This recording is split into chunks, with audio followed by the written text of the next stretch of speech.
Welcome to the Power of Purity podcast, the show that empowers men to experience their sexual gift in a healthier way. Now here's your host, Tony Ingracia. Hey guys, welcome back to the Power of Purity podcast, and thank you so much for being with me today. I really appreciate it, and I trust that today's episode and next week's episode will be a great blessing to you and an encouragement as you continue forward in your walk with God and your journey with Christ and your journey of purity. And I'm very excited about my guest today. Her name is Crystal Renaud Day, and she's the founder and executive director of a ministry called Dirty Girls Ministry, as well as an author, a speaker, and a professional life coach from the Kansas City area.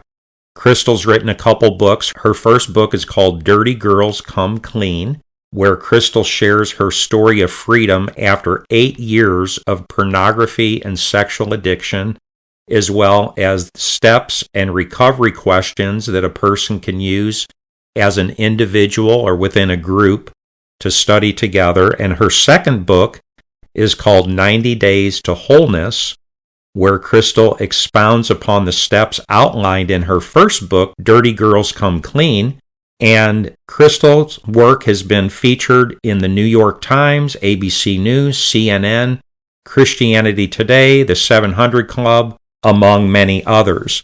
And I'd like to say right up front that Crystal's website is dgmcommunity.com. Again, that's DGM, presumably Dirty Girl Ministries Community.com. And as well, Crystal holds a Master of Arts in Pastoral Counseling and Life Coaching from Liberty University. She has 8 certifications in counseling and coaching specialties from the American Association of Christian Counselors. And in addition, Crystal owns and operates DGM's parent organization, which is called Living on Purpose, which offers coaching and counseling services to women, couples, and teenage girls. So, Crystal, I almost feel exhausted just reading about you and all your credentials. So I'm very honored to have you as a guest today. So, hi, Crystal. Hello, Tony. Thank you for having me. And yes, I'm exhausted every day, so I can just imagine. Okay, I bet you are, because I think from the little bit that I know of you and researching you and looking at your websites and all that you do, it sounds like you're pretty crazy busy with everything you're doing. And I just thank God for your ministry and how God's worked in your heart and life, and that you're out there sharing your story and trying to help other people. I appreciate that. Thank you very much. It's been a journey to get to where we are today, where I am today, but really enjoying what God is having me do. Awesome. Well, it feels like maybe a good question to start off with.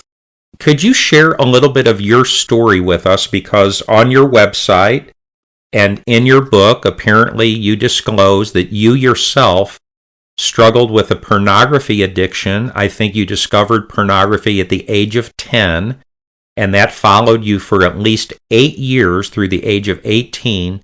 You struggled with a porn addiction and a sex addiction. So can you share just a little bit of your story with us? Absolutely. When I was 10 years old, I stumbled upon a pornographic magazine in my older brother's bathroom. At the age of 10, I was really into the Backstreet Boys and, just normal stuff that young, preteen, young girls are into. Did not know what sex was. Certainly did not know what pornography was. Really hadn't even had the sex talk yet with my mom or anyone. And so I had a crash course in sexuality with this magazine in my brother's bathroom. I knew instantly that this magazine was not made for me, that this was not for a 10-year-old. And I had 2 conflicting feelings come over me. The first one was shame, and that I shouldn't be looking at this, and that I should just put it away or throw it away or tell my parents about it. And then the second feeling was curiosity and intrigue, and just this wanting to know more about what this magazine was.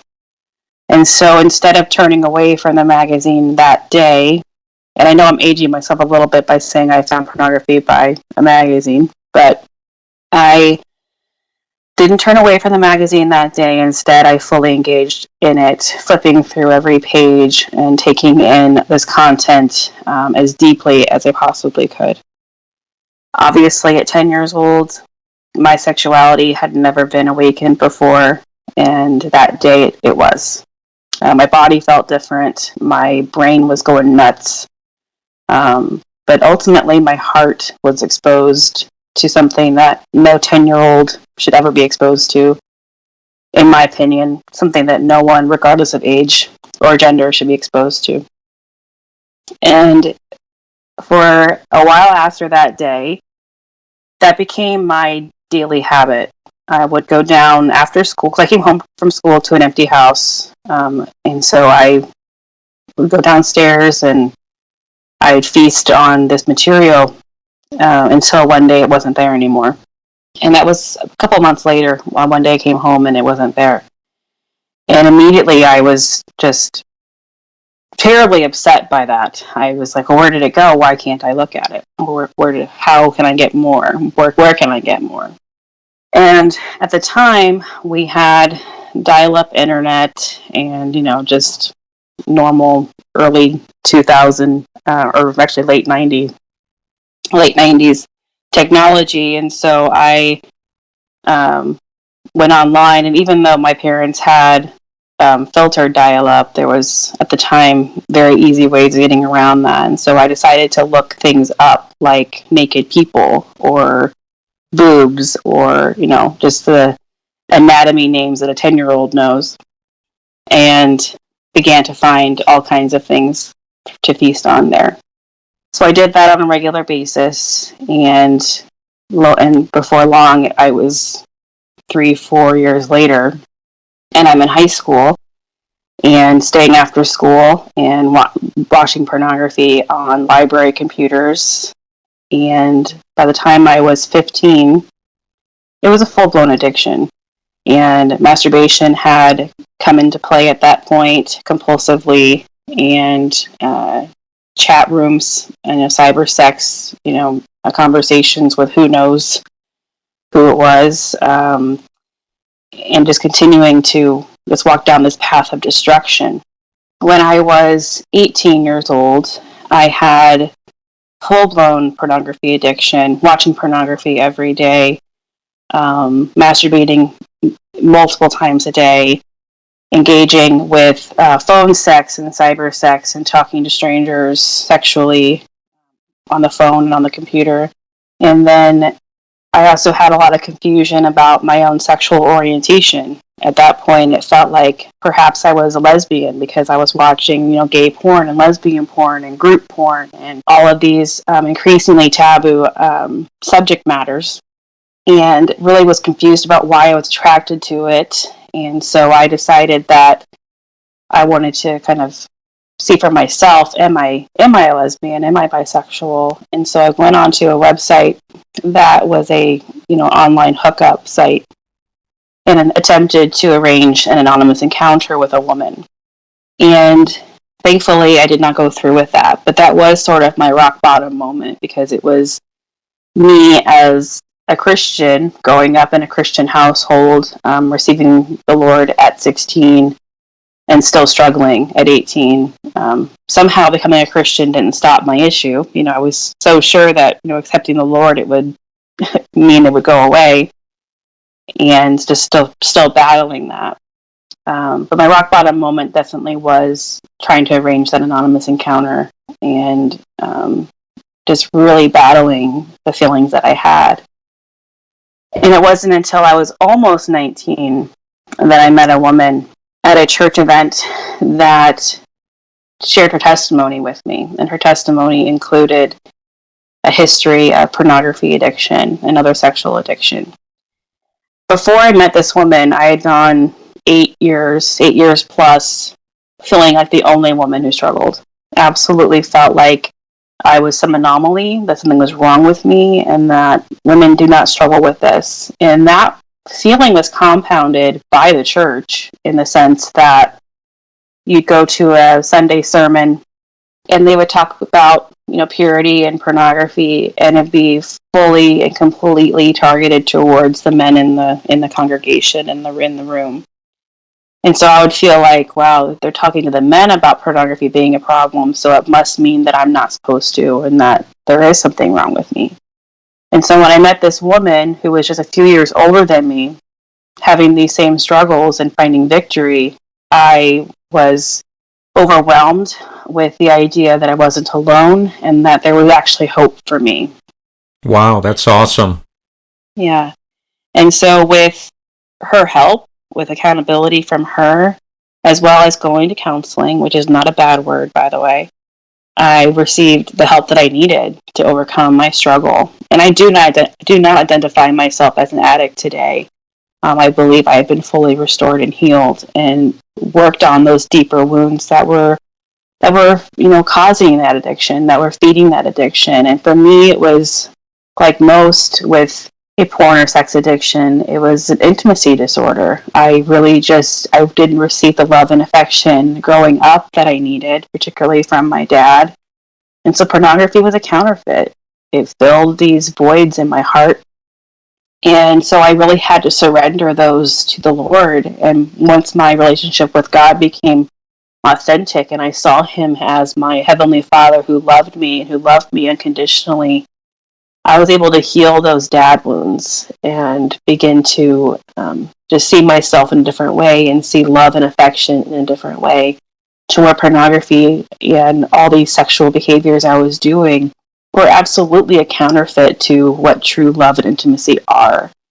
And I'm thankful that I get to have, I got married last year and I get to experience that marriage in full and not have this cloud of addiction and shame and brokenness clouding my marriage and our marriage bed. And so I started this ministry to help other women. I started this ministry over 10 years ago, back when I was extremely single and still working through my addiction. And I just had this heart and this desire to help women because, like I said, I thought I was the only one, and I wanted women to know that they weren't and that there was hope in them. That's awesome, Crystal. What an amazing and powerful story. And it's such a beautiful story of redemption. So praise God for how he's worked in your heart and life and the freedom that he's brought to you. That's really awesome. Thank you. So in your process of counseling, you mentioned this idea of intimacy disorders. So as you got into your own therapeutic process, you began to understand some things about yourself and understand some things about your story that contributed to this struggle and this addiction that came about in your heart and life. And I think that's just something that's very significant. I really believe in the concept of story. Story is very much at the epicenter of my understanding of the way that I do counseling, the way that I do ministry. I think it's incredibly important for us to understand the story of our life. And for most of us, we all live in a wounded, broken, fallen world, and pain and hurt and trauma comes to each one of us. It just looks different. And then we try to figure out how to deal with our pain and our hurt. And more often than not, many of us turn to these unhealthy behaviors or activities or vices, alcohol, drugs, gambling, sex, in the attempt to manage our life and to manage our pain. I'm just curious, how long was your therapeutic process? Did you go to counseling for an extended period of time? I was in and out of counseling for about 5 years. It was not continuous for 5 years, but there were extenuating circumstances, I think, that took me back and forth a little bit. Initially, I went to counseling, and I probably was in counseling for about a year initially, seeing her, every other week, and eventually once a month. And it was just working through some of those inner wounds, that woundedness that I had in my heart and in my spirit, really too. I mean, there was a pretty large correlation. This is something that I work with women on a lot. A significant correlation between, how I viewed my earthly father and how I viewed my heavenly father. And how I had a hard time connecting with God because I saw him like my own dad, who was emotionally absent and not present, and I couldn't connect with him. And so I saw, God in a similar way. And so I had to work through some of those, healing my own view of God. And so I went to Christian counseling, which was really, really helpful, as she helped me kind of learn who God really is. And as a God who is, yes, he has his standards, and sin is sin, but that he's also a God of grace and forgiveness and mercy, and who I can go to with open arms whenever I needed to. Praise God. Yeah. And then, there was things that happened. I started working on a church staff when I was 19, almost 20, working in graphic design and things like that. And when I was on staff, it had become known that the pastor I'd had at the time was having an affair. And so there was a desire to go to counseling for that as well, to kind of work through just that disappointment and that betrayal that it felt. And also realizing that I put a little bit too much, I put the pastor on a pedestal more than I should have, and that my faith is rooted in God, not in man. And so I, worked through things like that as well, but also going back to counseling to work through my own addiction and woundedness, because realizing that a pastor could also have a sexual struggle was, I don't know why, but it was surprising for me. And so I worked through that as well. I didn't really have relapses or many slips in my recovery. I think in most part to the fact that I was in counseling. I was in an accountable relationship with that woman who had told me her testimony. We had become really good friends and confidences to each other. And so I didn't have the desire to seek out pornography anymore, or the desire to self-soothe, simply because I was doing the right steps in the right way. And I think that's really important for people to hear, is that if you're working the program right, and you're doing things the right way, and you're really engaged in it, and you really desire that help, your recovery doesn't have to be, tumultuous. I think there's a lot of healing that can happen quickly. And so that was kind of my experience.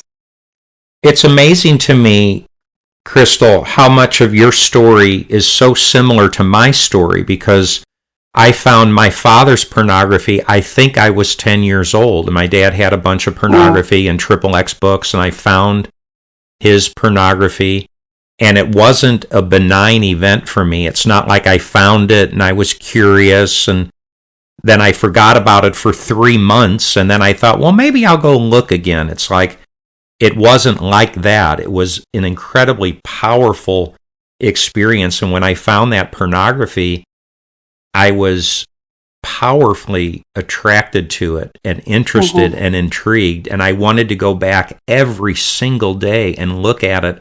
It's like something in me was like a dry sponge. And this pornography was like a spill. And one of the things that I identified when I got into my own therapeutic process was essentially what you've named as an intimacy disorder. In my family of origin, one of the things that was very difficult is that there was no demonstration of physical warmth and touch and affection and love. I have no memory whatsoever. We never ever said, "I love you." Nobody ever hugged each other. And I don't remember ever being tucked in bed. I don't remember sitting on a parent's lap and having someone read a book to me, or someone touching my hair, caressing my hair. So I think there was this real hunger for emotional connection, for intimate connection.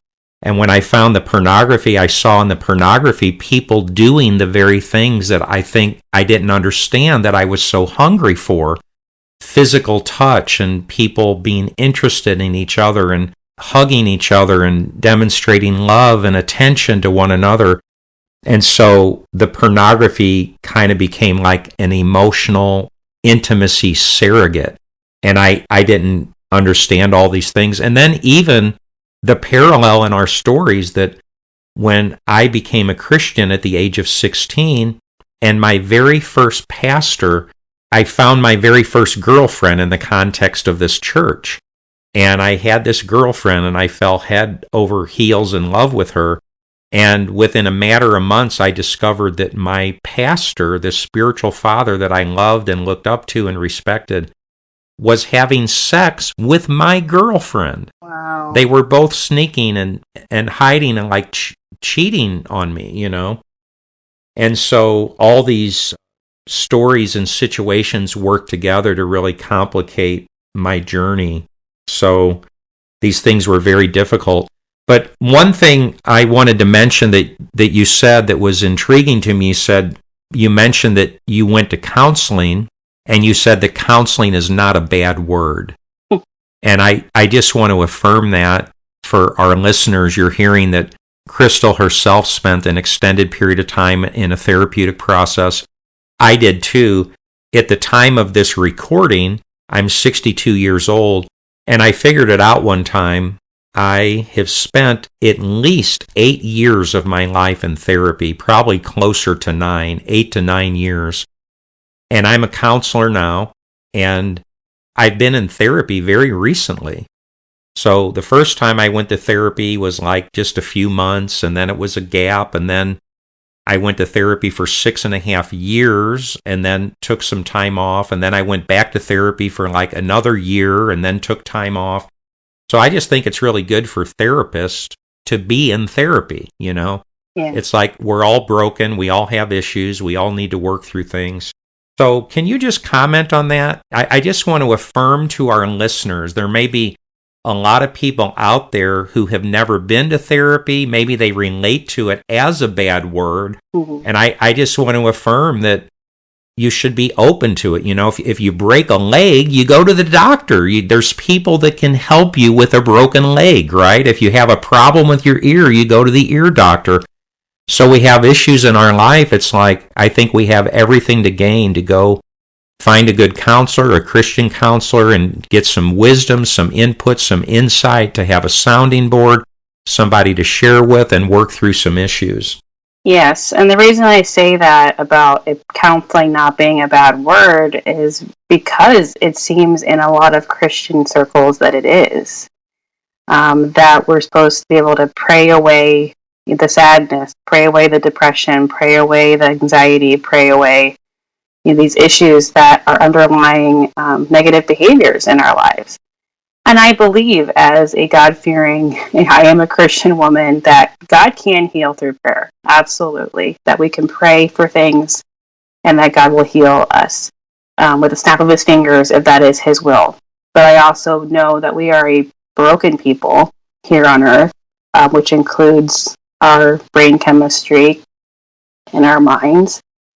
And we do not pray for our broken leg to heal instantly. At least I wouldn't. I would want, the pain would be so great that I would rather have surgery or something to repair it. And I feel like counseling is surgery for your emotions, your mentality. And that when it's Christian counseling, it's really about, helping you to align your mental health and your spiritual health together, and to rely on God in those times of desperation, but also to work through the core wounds that got you to where you are. I went back to school at the age of 27, almost 28, to become a counselor.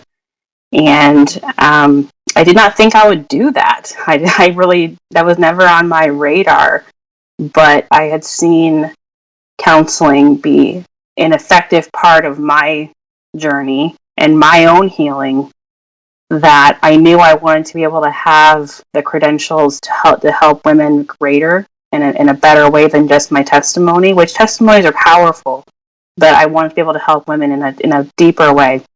And so I went back to school and got my undergrad and got my graduate degree, and I was in school for like 7 years straight, and it was awful. But it was also really, really good, and I'm thankful that I now get to counsel women and coach women into freedom and recovery. But not just that, but work through other issues as well. And that's part of what Living on Purpose is about, is other issues, not just related to sexual addiction. Can I ask this question?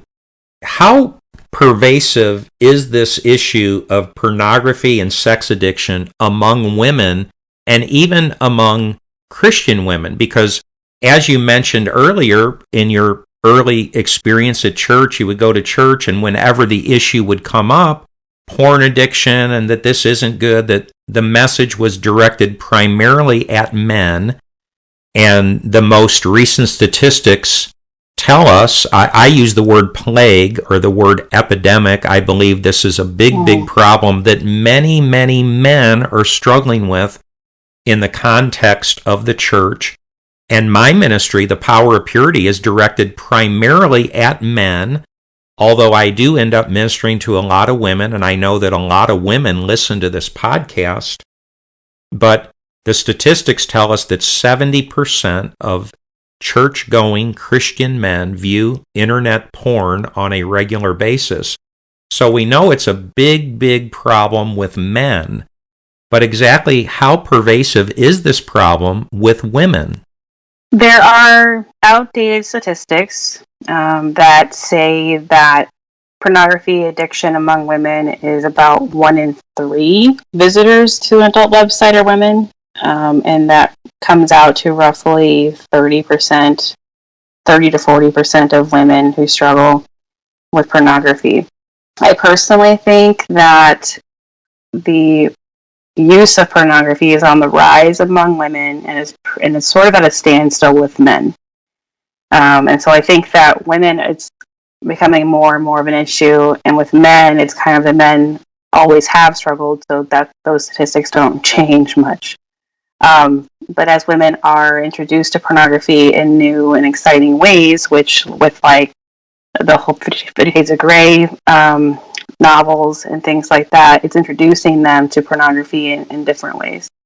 So they start out reading an erotic novel like that, like 50 Shades of Grey, and then it becomes, they seek out pornography online. We personally at DJM did a survey in conjunction with Today's Christian Woman magazine, and we asked Christian women about their use of pornography and whether or not they used it or not. And when asked the question, about their current relationship with porn, 40% of the women surveyed identified themselves as an addict. Wow. And that was not just, DGM members obviously taking the survey, because that would be really skewed. It was it was in conjunction with an article I wrote for Today's Christian Women, and they added the survey to the article. And so while there could be more women reading that article who are strugglers, in general, the idea was for it to be kind of a broad spectrum type of survey. And so I still think we're at that 30 to 40%, maybe 35% of women. And those are Christian women, because it was a Christian magazine. And in a separate questions on the survey, it came out that 60% of the women who were surveyed admitted to have viewing porn or had a struggle with porn in the past, while 40% had never seen porn at all. And so it's whether or not there's an addiction to pornography among these women, there's a curiosity about pornography with these women. So they're seeking it out and looking at it. Whether or not they want to admit that it's a problem, it's at least something that there's a curiosity about, and that curiosity is growing. Wow. How many respondents did you have to that survey, can I ask? Yeah, we had just under 800 women take that survey. So it was a sizable number of women that responded. And that's amazing that numbers are that high. So are you saying am I hearing you say that 30 to 40% of Christian women are addicted to pornography? Yes. Wow, that's amazing. And if you had to put words to it, what do you suspect is driving this for these women who are struggling? Does it go back to that root issue of an intimacy disorder? It's like everybody is seeking love, like the verse of the old song. How did it go? Looking for love in all the wrong places, looking for love in too many faces. Yeah, I mean, I think I can't speak to all, 30 to 40% of these women, but I can speak to the ones who come to me for help or who have joined DGM community. And there's kind of an underlying daddy issue. I call it daddy issues with these women because it's either the dad was absent or emotionally absent. And they just did not feel that connection with their earthly father that we needed to have. And it's a similar story to my own. And so I think there is a core woundedness that kind of begins young. But then there's also women who did not find pornography or engage in pornography until after they were married and their husbands wanted to use it, as a bedroom aid. And things like that. And so there's other reasons, other options for why it's a struggle now.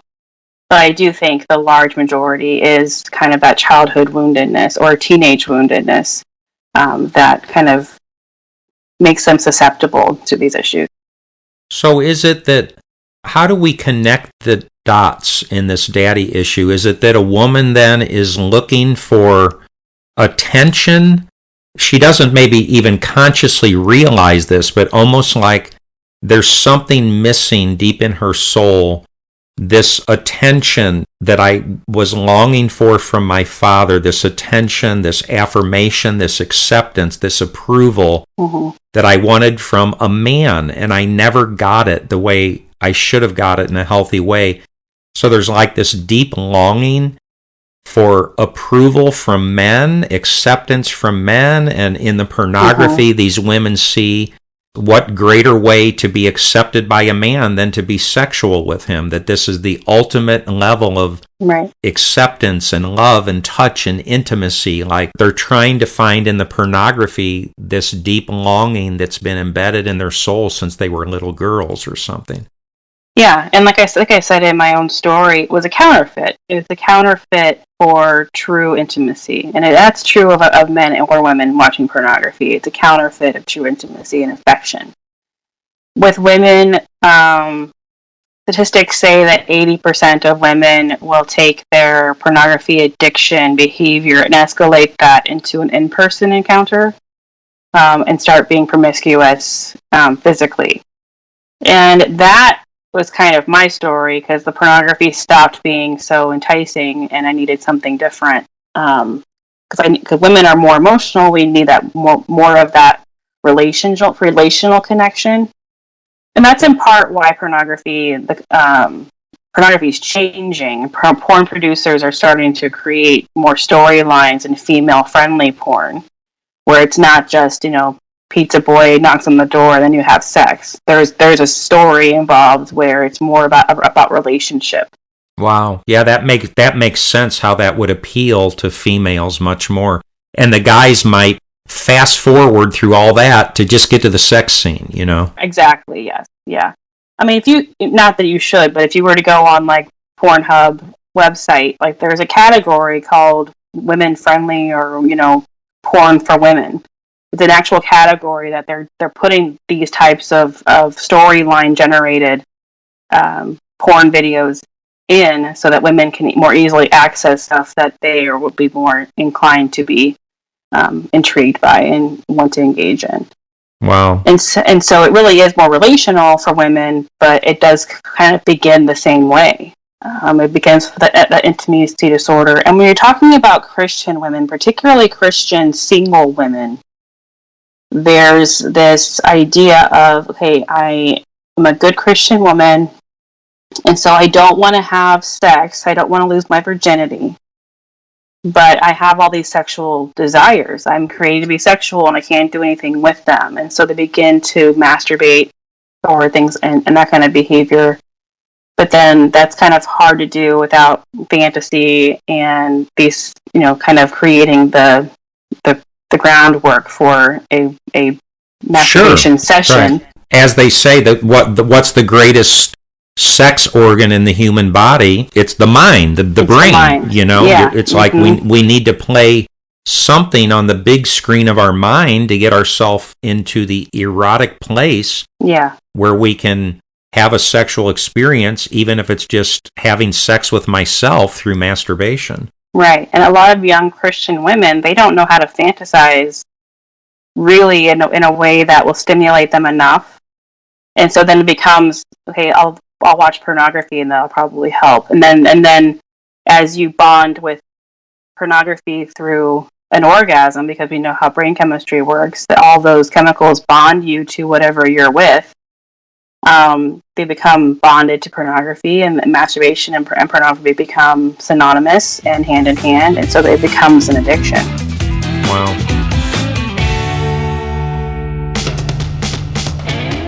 Hey guys, I hate to do it, but I see from the clock that we're out of time for today's episode.